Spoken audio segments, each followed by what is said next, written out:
오늘 우리가 함께 나눌 하나님의 말씀 누가복음 1장입니다. 누가복음 1장 26절부터 38절에 있는 말씀 같이 보겠습니다. 26절로 38절에 있는 말씀 교독하는 방법으로 읽겠습니다. 여섯째 달에 천사 가브리엘이 하나님의 보내심을 받아 갈릴리 나사렛이란 동네에 가서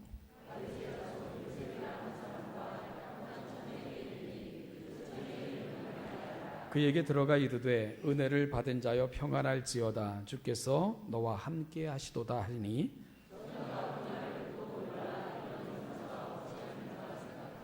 천사가 이르되 마리아여 무서워하지 말라 네가 하나님께 은혜를 입었느니라. 그가 큰 자가 되고 지극히 높으시니 아들이라 일컬어질 것이요 주 하나님께서 그 조상 다윗의 왕위를 그에게 주시리니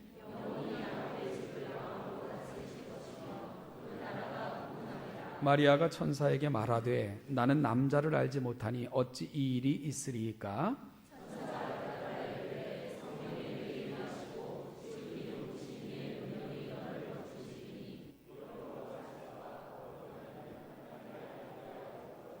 보라 내 친족 엘리사벳도 늙어서 아들을 배었느니라. 본래 임신하지 못한다고 알려진 이가 이미 6달이 되었나니. 같이 읽죠. 마리아가 이르되 주의 여종이 오니 말씀대로 내게 이루어지이다 하매 천사가 떠나가니라. 아멘.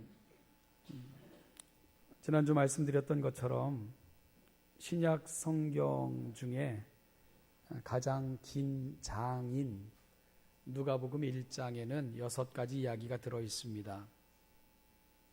그 중에 가장 중요한 이야기는 오늘 우리가 함께 읽은 본문인 예수님의 탄생 예고에 관한 예언입니다. 나머지 이야기는 바로 이 이야기를 위해 존재하고 있는 겁니다. 누가는 역사가답게 어떤 사건을 기록할 때 육하 원칙에 의거해서 진행합니다.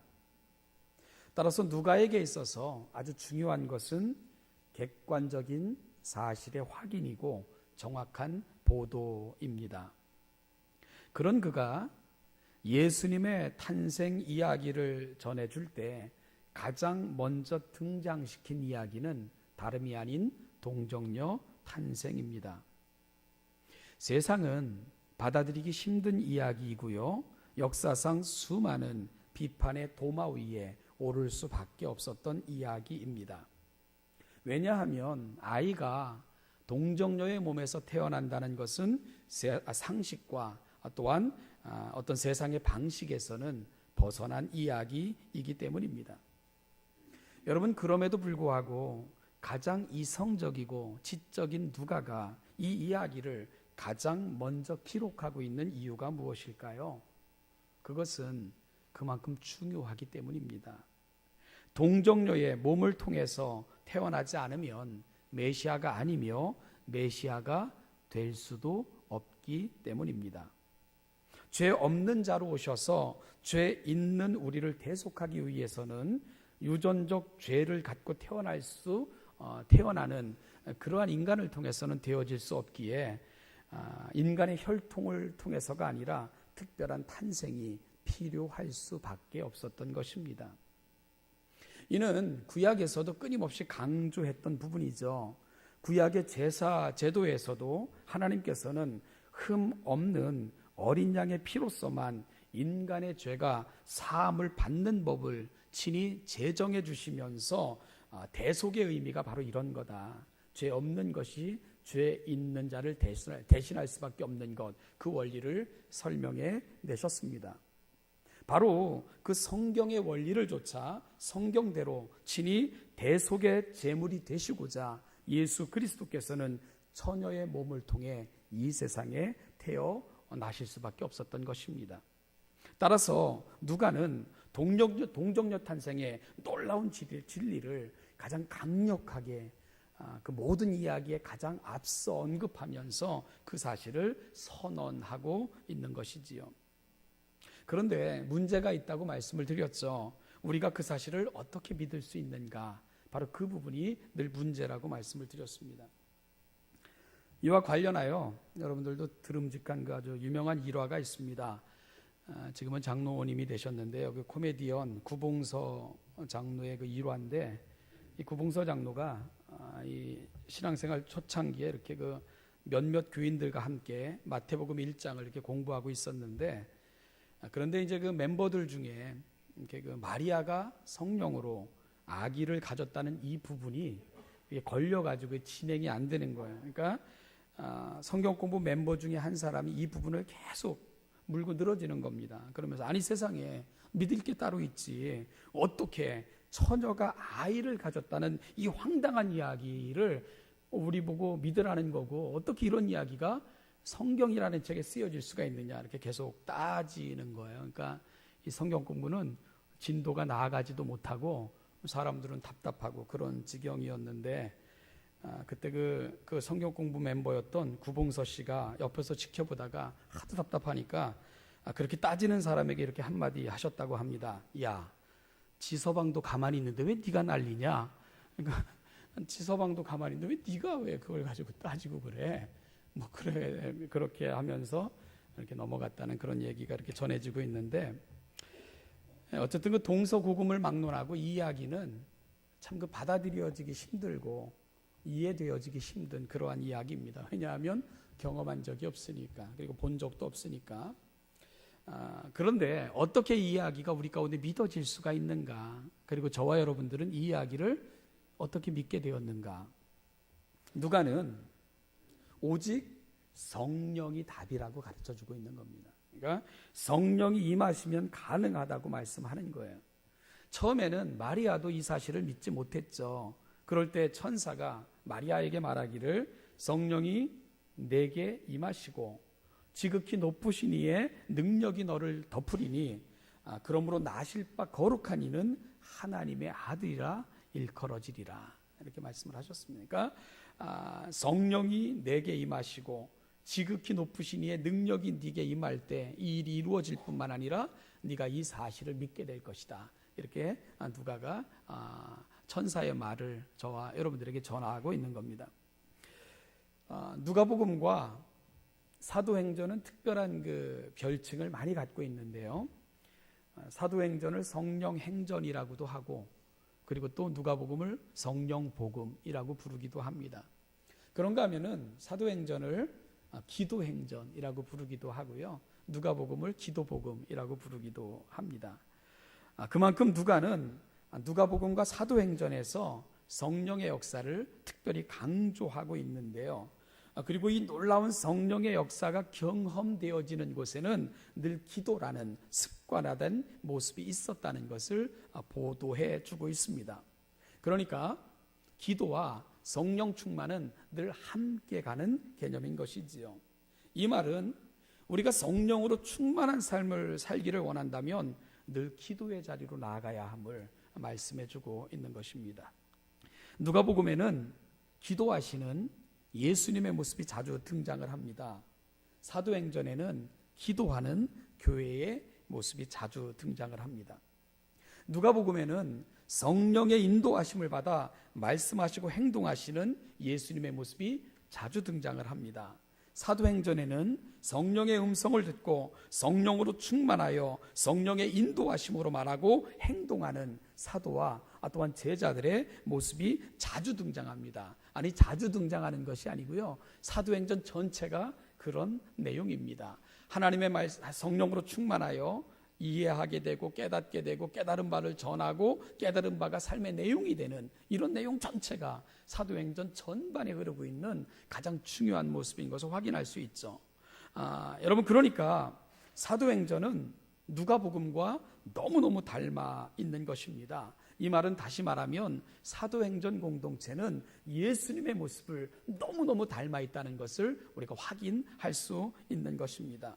교회는 곧 예수님을 닮아가는 공동체이고요, 바로 그 예수님을 닮아 있는 공동체가 초대교회 공동체인 것입니다. 그런데 그 중심에는 늘 성령의 역사가 있다는 것입니다. 예수님은 늘 기도 가운데 아버지의 뜻을 구했고, 성령님은 늘 예수님 곁에서 도우시면서 아버지의 뜻을 성취할 수 있도록 도우셨습니다. 교회는 늘 기도 가운데 시대의 사명을 확인했고요, 성령님의 도우심을 통해서 능력 있게 그 사명을 감당할 수 있었습니다. 누가복음과 사도행전의 고리를 성령님께서 만들고 계신 것입니다. 그래서 예수님께서는 이 세상을 떠나시기 전에 이렇게 말씀하셨습니다. 내가 아버지께 구하겠으니 그가 또 다른 보혜사를 너희에게 주사 영원토록 너희와 함께 있게 하시리라. 오실 성령님을 또 다른 보혜사라고 이야기하시면서 예수 그리스도가 보혜사가 되셔서 행하셨던 그 사역을 연장하여 이어서 감당하실 것을 말씀하고 계신 것이지요. 그리고 그렇게 오신 성령님께서는 다음과 같은 일을 하실 것이라고 말씀하십니다. 그러나 진리의 성령이 오시면 그가 너희를 모든 진리 가운데로 인도하시리니 그가 스스로 말하지 않고 오직 들은 것을 말하며 장래 일을 너희에게 알리시리라. 그가 내 영광을 나타내리니 내 것을 가지고 너희에게 알리시겠습니다. 성령님은 오셔서 독자적으로 별개로 일하시는 분이 아닙니다. 아버지 뜻대로 이 땅에 오셔서 아버지의 뜻을 거룩하게 이루신 분이 예수님이라면 그 사역을 이어받아 예수 그리스도를 통해 이 땅에 이루신 사역을 오늘 우리의 사역되게 하시는 분, 그분이 바로 성령 하나님이시기 때문에 그렇습니다. 성령님은 자의로 일하시지 않고요, 오직 이 땅에 오신 아들 안에서 이루신 하나님의 거룩한 뜻을 이루시고자 일하시는 분, 그분이 바로 성령 하나님이심을 말씀해 주고 있습니다. 여러분, 그러면 이 사실이 오늘 이 시대를 살아가는 교회로 부름받은 저와 여러분들에게는 어떤 도전을 줍니까? 오늘 우리 교회도, 바로 우리 공동체도 이 성령 하나님의 거룩하신 인도하심을 받는 성령 공동체가 되어야만 합니다. 그래야 교회가 예수님의 거룩한 뜻을 오늘 우리가 살아가는 이 시대 속에 바로 보여줄 수 있기 때문에 그렇습니다. 예수님께서 이 세상에 오셔서 행하신 일과 그 거룩한 일들을 이 땅에 전하는 교회의 일을 기록하고 있는 누가복음과 사도행전의 그 거룩한 고리를 성령 하나님께서 이어주고 계신 것처럼 오늘 그 거룩한 사명을 이어받은 교회도 성령 공동체가 될 때만 예수님으로부터 시작되어 초대교회 공동체들을 통해 오늘 우리 가운데 이룬 이 엄청난 귀한 시대의 사명을 우리도 감당해 낼 수 있는 겁니다. 사랑하는 여러분, 오늘 사랑하는 우리 교회가, 그리고 또한 오늘 교회로 부름받은 우리가 이 시대의 사명을 잘 감당하려면 우리 모두가 성령 공동체가 돼야 되는 겁니다. 성령 하나님의 음성을 듣고 성령 하나님께 인도하심을 받고 성령 하나님께 이끌리심을 받을 때만 오늘 우리가 맡겨진 사명을 감당하는 그런 교회가 될 수 있는 겁니다. 그리고 이를 위해서 정말 필요한 것은 우리가 함께 기도하는 공동체로 나아가야 되는 거죠.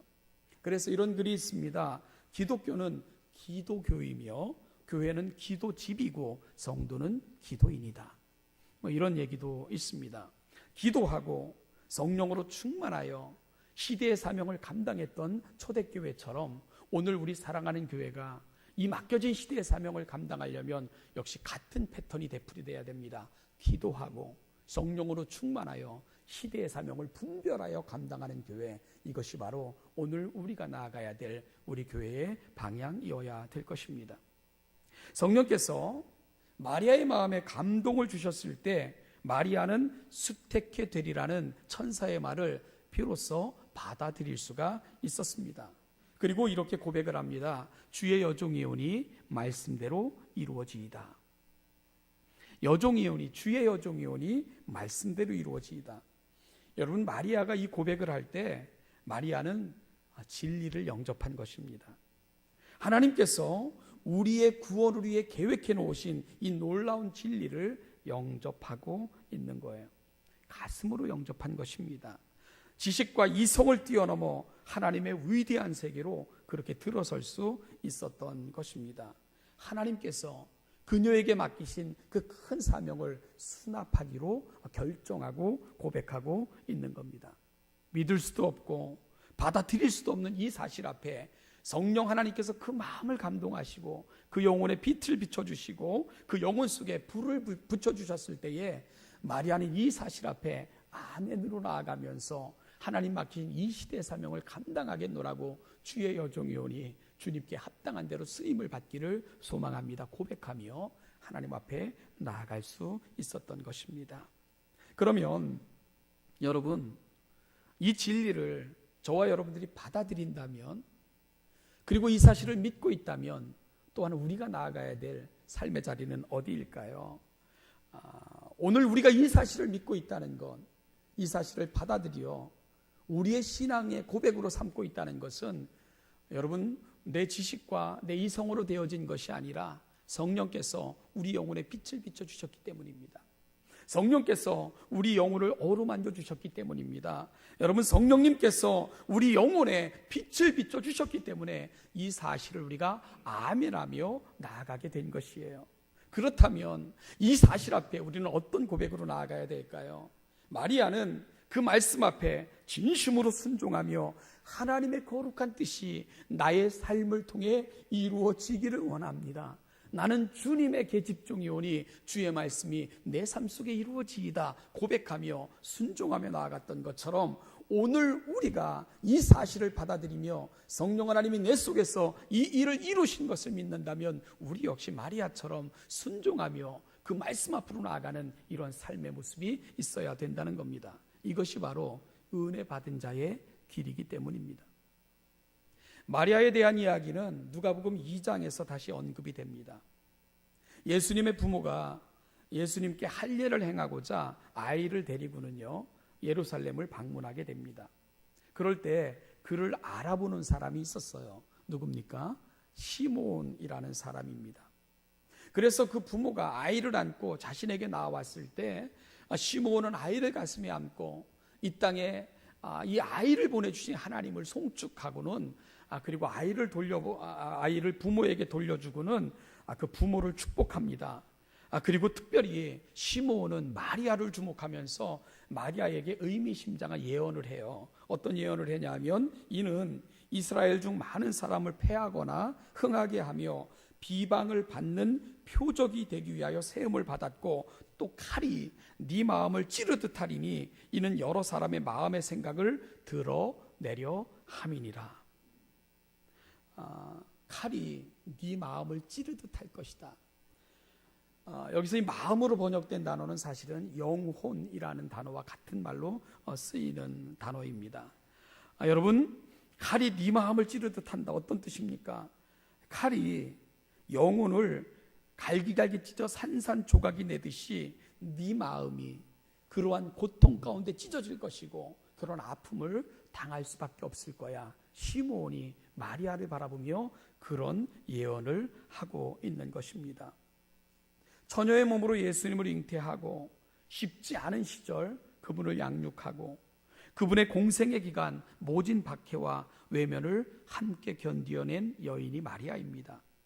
그 아들이 당하는 고난과 그 십자가의 모진 고통을 바라보면서 마리아의 가슴은 찢어질 듯 아팠을 것이고 마치 칼이 마음을 난도질하듯 영혼을 난도질하듯 그 고통을 온몸으로 견뎌낼 수밖에 없었던 여인이 마리아였지요.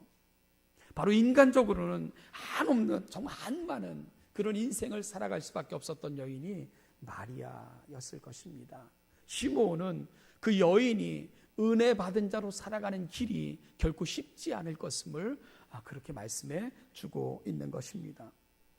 누가는 사도행전 1장에서요 다시 한번 마리아의 이름을 거론을 합니다. 예수님이 승천하신 후에 마가의 다락방에 약 120명 정도 되는 예수님의 제자들이 모여서 저녁 기도에 힘쓰는 장면이 나옵니다. 그 120명에 모여있는 제자들의 중에 특별한 이름들이 거론되는데 그 이름 중에는 예수님의 형제들과 마리아의 이름도 함께 들어있는 것을 누가는 확인해 주고 있지요. 그리고 이것이 마리아가 등장하는 성경의 마지막 언급입니다.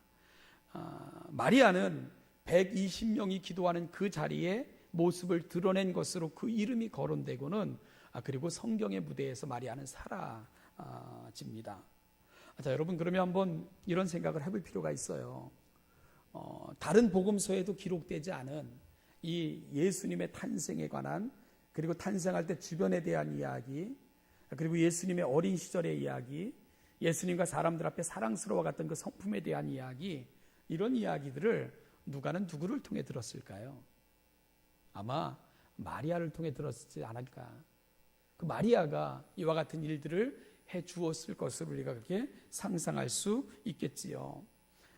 내게 찾아오셔서 처녀인 내가 잉태케 되리라는 그 황당한 이야기를 들었을 때에 자신의 이야기, 그리고 그 아이를 낳고 그 아이가 자라오는 것을 지켜보며 백성들 속에서 배척당하고 십자가에 못 박혀 죽었던 그 엄청난 이야기들을 마리아는 아마 들려주며 그리고 또한 고백하며 그렇게 살았을 것입니다.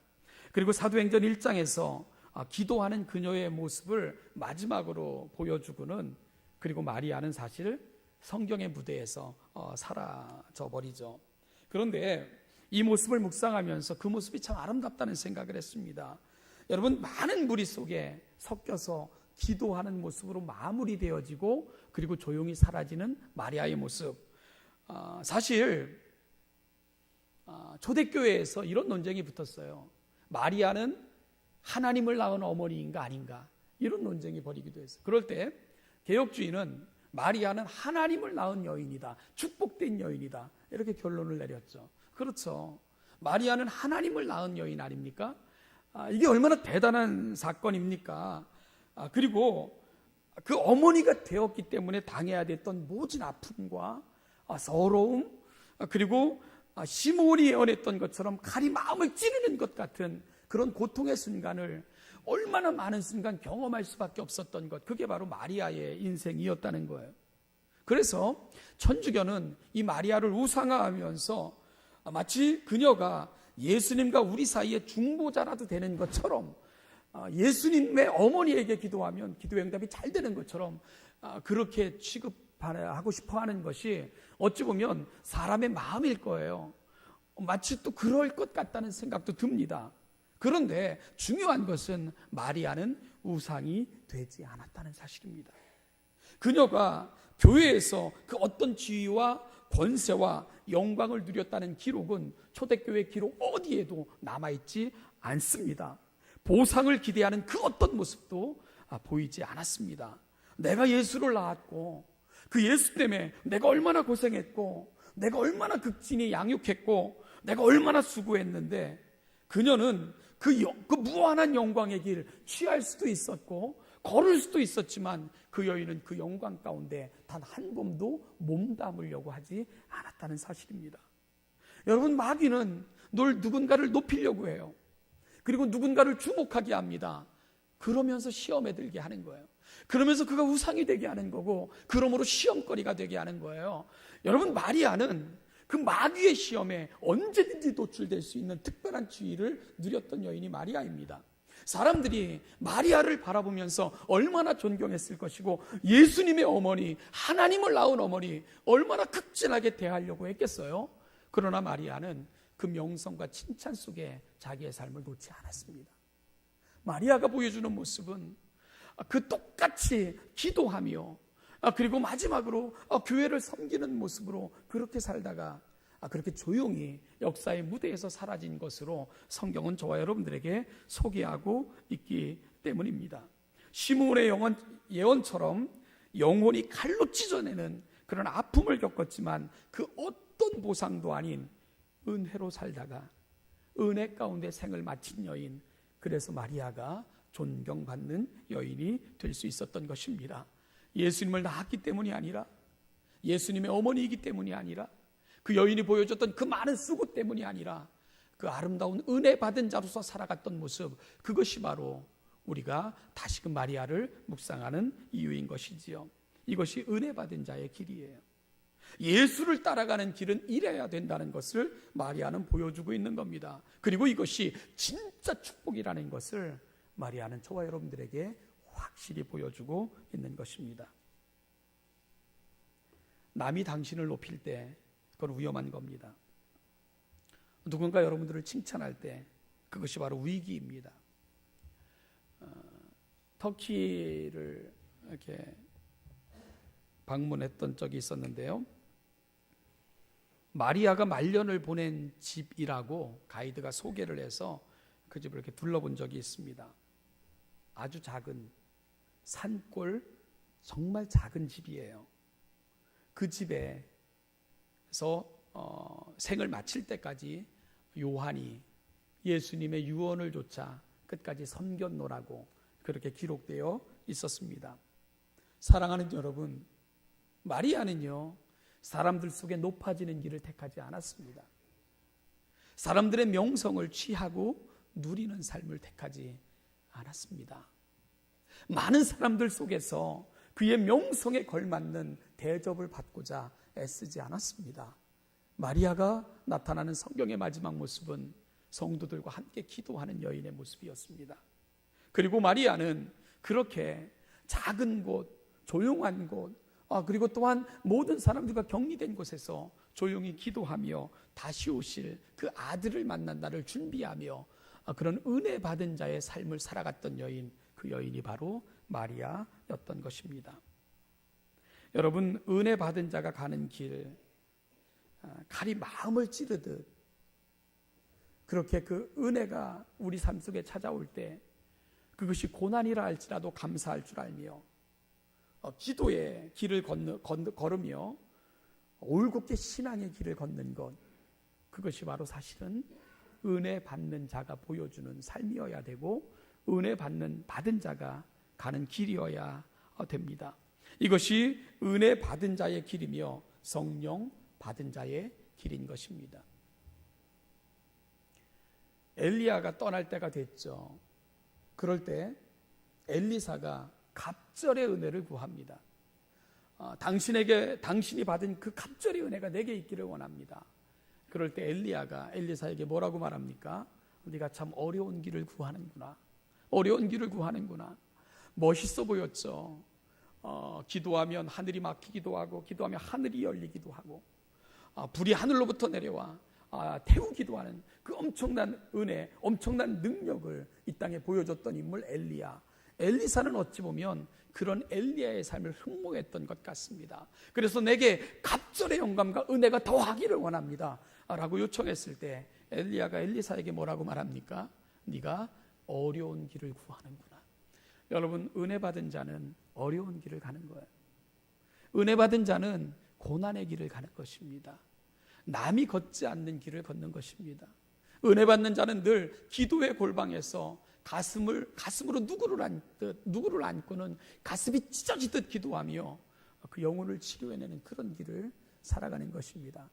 높아짐과는 상관이 없고 명성과는 상관없는 길이지만 그럼에도 불구하고 주님이 가신 길이기에, 주님이 원하시는 길이기에, 주님이 부탁하신 길이기에, 그리고 주님이 함께 하시는 길이기에 그 길을 택할 줄 아는 사람, 이들이 바로 은혜 받은 자들인 것입니다. 그래서 엘리야는 엘리사에게 네가 어려운 길을 구하는구나, 어려운 길을 구하는구나, 그렇게 이야기할 수밖에 없었던 거죠. 처녀의 몸으로 예수님을 잉태하고 쉽지 않은 시절 그분을 양육하고 그분의 공생의 기간 모진 박해와 외면을 함께 견디며 십자가의 모진 고난을 온몸으로 견뎌내며 말없이 그 아들의 죽음을 볼 수밖에 없었던, 정말 인간적으로는 한많은 그런 인생을 살 수밖에 없었던 여인. 그러나 그 여인은 부활하신 주님을 만났고요, 그 부활의 영광을 경험했던 무리들 속에서 기도하고 있는 그녀의 모습을 보여주며 마리아는 이 세상에 자신의 모습을 마지막으로 그렇게 보여주며 역사의 뒤안길로 사라진 것입니다. 그렇게 그녀는 하나님의 교회를 위해 무릎으로 봉사하며 교회가 세워지는 것을 감격스럽게 바라보면서 기도의 일꾼으로 살다가, 그리고 이 땅에 오신 예수님의 아름다운 이야기를 전해주고는 그렇게 주님의 품에 안기게 된 것이지요. 사랑하는 여러분, 우리는 어떻게 살고 있습니까? 오늘 우리는 은혜 받은 자, 성령 받은 자, 그리고 그들이 갔던 길, 그들이 보여줬던 삶, 우리는 그렇게 살아가고 있습니까? 마리아 이야기를 다시 한번 묵상해 보아야 될 이유입니다. 기도하겠습니다. 하나님 아버지, 이 아침 하나님의 거룩한 자녀들로 우리를 부르셔서 이 자리에 앉혀놓으신 것 진심으로 감사합니다.